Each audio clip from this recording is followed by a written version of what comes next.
भाइयों नमस्कार। ये वीडियो मैं इसलिए बना रहा हूँ। सबसे पहली बात तो मैं बता दूँ, हमारे 100 वीडियो हो गए, लेकिन इस समय व्यूज़ बहुत कम आ रहे हैं।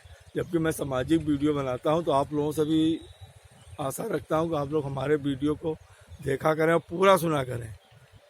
मैं संदेश ही देने की कोशिश करता हूँ कि हमारे वीडियो से किसी को संदेश जाए और इससे बच्चों को कुछ शिक्षा प्राप्त हो, घर वाले भी ध्यान दें। तो इधर तो मैं शादी ब्याह के वीडियो बना रहा था, तो अब आप लोगों से मैं यही कहना चाहूँगा कि आप लोग हमारे वीडियो को ज़्यादा से ज़्यादा शेयर करें और देखा करें। हमारा भी मनोबल बढ़ता है, मैं कह ही सकता हूँ। और मैं तो अपना काम कर ही रहा हूँ, करता ही रहूँगा, क्योंकि मुझे पसंद भी है और हम एक संदेश देने की कोशिश भी करते हैं। हमारा ये विषय है, सबसे बड़ी बात कि इस समय चुनाव आ रहे हैं। कल से तो आईपीएल का आनंद उठाइए। पहली बात तो आप लोग, चुनाव आ रहे हैं, इस समय गवर्नमेंट से अपनी बात मनवाने का अच्छा समय है। ठीक है, सड़क,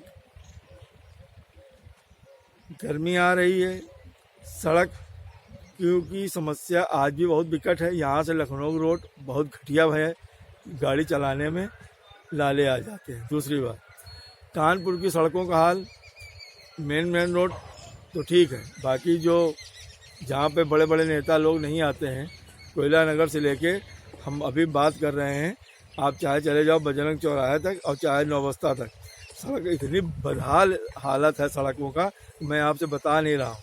चुनाव आ गया है तो आप लोग ज़रा ध्यान दें, नेताओं तक अपनी बात पहुँचावें। वोट लेने के लिए दरवाजे पे आएंगे, उनसे पूछिएगा कि हमने 5 साल इन गड्ढों में गुजारा है। ठीक है, आप लोग क्या करते हो? केवल भगवान राम के ऊपर आप लोग वोट मांग रहे हो। ठीक है, वो तो आस्था से जुड़ा प्रश्न है। ये तो क्या कहें, अब कांग्रेस सरकार को क्या कहें, उनको नेता को ऐसी भाषा वो बोलते हैं कि बीजेपी वोट ऐसे ही पक्का हो जाता है। जब उनके नेता ये बोलेंगे, हमारे भगवान राम को जो हमारे आराध्य हैं, जिनको हमारे पूर्वज का सभी लोग मानते चले आए हैं, जब उनको ये बोलेंगे कि ये क्या बोल रहे थे वो, ये भगवान राम हमारे वो तो मतलब ये काल्पनिक है। मतलब जब काल्पनिक जैसे शब्द उनको बोले जाएंगे तो जाहिर सी बात है बीजेपी का वोट पक्का हो जाएगा। ठीक है, क्योंकि उनको यही नहीं तमीज़ है कि हम बोल क्या रहे हैं। ठीक है, तो आज कांग्रेस की हालत इसीलिए इतनी गड़बड़ है कि उनके नेता क्या बोलते हैं उनको खुद नहीं मालूम रहता है। बस बोल दो जो हम समझ में आवे, बोलते रहो। ठीक है, महंगाई चिल्लाते रहेंगे। ऐसा लग रहा है जैसे जब ये थे तो सबको फ्री में ही खिला रहे थे, तब महंगाई नहीं थी। ये नहीं देखते कि विकास कितना अच्छा हुआ है, क्या क्या चीज़ें नहीं हो चुकी जो हमारे पूर्वज सोच नहीं सकते थे। अब हमें वीडियो के माध्यम से बताने की ज़रूरत नहीं, जनता सब जानती है। हाँ, महंगाई पे कंट्रोल नहीं हुआ है, ये भी बहुत बड़ी बड़ी बातें करते थे जब आए थे सत्ता में। मैं आज भी इस वीडियो के माध्यम से बता दूं, महंगाई पे कंट्रोल आज भी नहीं हुआ। तो हमारे माननीय मोदी जी को, योगी जी को और सभी लोगों को इस पर फिर से पुनः विचार करिएगा। और दूसरी बात, जो अभी आपने दाम कम करे हैं उस सिलेंडर में या किसी अन्य चीज़ों में, मैं आपसे उम्मीद यही करता हूँ, हाथ जोड़ से निवेदन है कि कृपया इन दामों को चुनाव के बाद फिर न बढ़ा दें। लोग अभी से शंका कर रहे हैं कि आप लोग करेंगे ऐसा ज़रूर, तो मेरा पुनः आपसे यही निवेदन है कि चुनाव के बाद कम से कम अब तो महंगाई पे ध्यान दो। युवा वर्ग आज भी हमारा परेशान है, कहने में कोई हमें आपत्ति नहीं है। ये बड़े शर्म की बात है, IAS PCS का एग्ज़ाम होता तब तो नहीं पेपर लीक होता है। भाई ये हमारे पेपर क्यों लीक हो जाते हैं? इन्हीं में क्या, इतना सब कुछ साधन होने के बाद देश में आज भी आप लोगों के पास इतना नहीं है कि आप लोग कुछ ऐसी व्यवस्था करें कि हमारे पेपर लीक ना होने पाया करें। तो मेरा आप लोगों से इस पर भी यही कहना है कि पुनः ध्यान दें कि कम से कम पेपर लीक ना होने पावे। ठीक है, बच्चों का कितना भविष्य बर्बाद होता है, कितना समय बर्बाद होता है उनके गार्जियन का, बच्चों का। घर से वो पैसा लगा के चलते हैं, ट्रेन बस के धक्के खाते हैं, रात भर सड़कों पे पड़े रहते हैं। ठीक है, इतनी मेहनत करके आते हैं, उसके बाद पेपर लीक हो जाता है। तो भाई ये कौन सी व्यवस्था है भाई? तो ये बहुत ही शर्म की बात है कि इतना सब कुछ होने के बावजूद अगर पेपर लीक हो जाता है तो इस पर भी गवर्नमेंट को अच्छे से ध्यान देने की बहुत ज़रूरत है। ये बहुत ही दुर्भाग्य का विषय है कि इतनी टेक्नोलॉजी होने के बाद, इतना सब कुछ मतलब सिस्टम होने के बाद अगर पेपर लीक हो जाता है तो ये कितनी शर्म की बात है। और ये मैं वीडियो के माध्यम से बता रहा हूँ कि हमारा युवा वर्ग आज भी बहुत परेशान है। मैं जानता हूँ कि कंपटीशन बहुत तेज़ है, बच्चों को भी सोचना चाहिए। जो 80-90% ला रहे हैं तो जाहिर सी बात है उनका ही पहले सिलेक्शन होगा। लेकिन हमको सरकार से ये कहना है, जो मान लो 5 उंगलियां जैसे बराबर नहीं होती हैं, मान लो कोई बच्चा 40%, 50% नंबर 60% ही ला पा रहा है, तो आप उसके लिए क्या सोचते हैं कि सब क्या चाय नाश्ता पकौड़ा ही बेचते घूमेंगे? ऐसा तो नहीं हो सकता है। और बच्चों को भी सोचना चाहिए। हर आदमी अधिकारी ही बन जाएगा, सब कुछ अच्छे पोस्ट पे चले जाएगा तो बाकी काम कौन करेगा? लेकिन सरकार को कुछ ऐसी व्यवस्था करना चाहिए कि उन बच्चों को भी कोई रास्ता मिले। तो चुनावी माहौल है, मैं आप सबसे कहता हूँ बहुत अच्छे से चुनाव को अंजाम दीजिए, वोट डालने जरूर जाइएगा और सरकार को चेताते रहिएगा। मैं इस वीडियो के माध्यम से पुनः एक बार सारे अपने देश की जनता से कहता हूँ, वोट डालने जरूर चाहिएगा, सही नेता का चुनाव करिएगा, जो आपकी बात सुने उसी को वोट दीजिएगा और अपने सवाल जरूर करिएगा। उसमें घबराने कोई ज़रूरत नहीं, क्योंकि चुनाव के बाद कोई नहीं नजर आता है।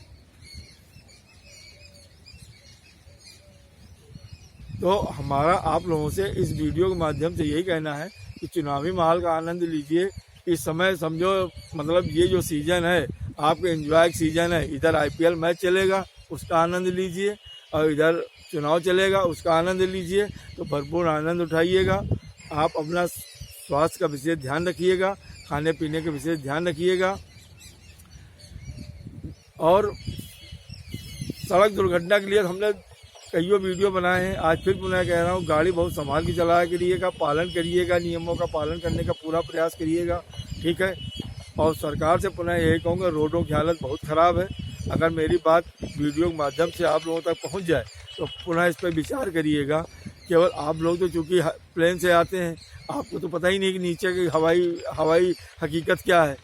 तो इसलिए आप लोगों से मेरा यही कहना है कि सड़कों की हालत बहुत बदतर है। तो कृपया आप लोग इस और भी ध्यान दीजिएगा। और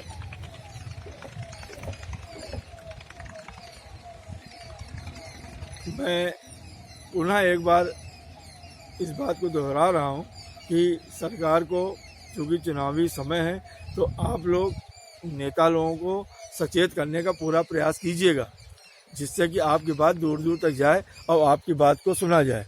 नहीं तो अभी चुनाव हो जाएगा, उसके बाद कोई ध्यान नहीं देगा।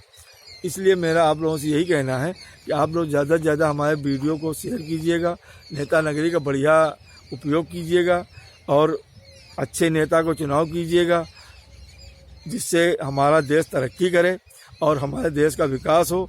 हमको ये बात कहने में कोई संकोच नहीं। अगर सिर्फ हम महंगाई के मुद्दे की बात छोड़ दें तो ऐसा नहीं कि बीजेपी ने काम नहीं किया, बीजेपी ने बहुत अच्छे काम किए हैं जिसके लिए आदमी कल्पना नहीं कर सकता था।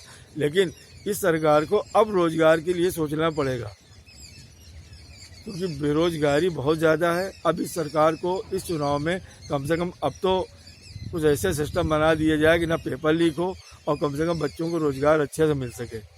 और बच्चों को भी रोज़गार पाने के लिए अच्छे से तैयारी करनी होगी। हाँ, एक बात और मैं कह रहा हूँ, एक याद आ गई हमको। कल अभी एक घटना भई थी। मैं उन लड़कियों से, उन लड़कों से मैं बस संकेत दे रहा हूँ, जैसा चाहे ससुराल हो या मैका, आप ये मत सोचो। पहले घरों में 4-4, 5-5 बच्चे हुआ करते थे, कोई ना कोई गार्जियन को देख लेता था किसी तरीके से। मान लो 3-4 बच्चे नालायक भी निकल, कोई एक आदमी कर ले। आज 1-1, 2-2 बच्चे होते। अगर आप अपने बुजुर्गों का सम्मान नहीं करते हैं, चाहे लड़की हो या लड़का, चाहे ससुराल पक्ष हो या लड़का पक्ष हो, मैं दोनों के लिए बात कह रहा हूँ। अगर आप अपने बुजुर्गों का सम्मान नहीं करते हैं, उनकी देखभाल नहीं करते हैं, सिस्टम बनाइए, सब हो जाता है। ऐसा नहीं बस करने की, वो जो आजकल ये युवा मोह रहा है ना, अपना देख रहे हैं, अपनी पत्नी, अपना पति, बाकी सब जाए भाड़ में। तो मैं उनको बस इतना ही सचेत कर रहा हूँ, जो आप बोएंगे वही काटेंगे, बस इतना समझ लो। क्योंकि आज आप जिस स्टेज पे हैं, कल आपके भी बाल सफ़ेद होंगे, कल आपके भी बच्चे बड़े होंगे। जो वो देखेंगे, जैसा व्यवहार आप करेंगे वैसे ही व्यवहार आपके साथ होने वाला है, इससे कोई बचेगा नहीं।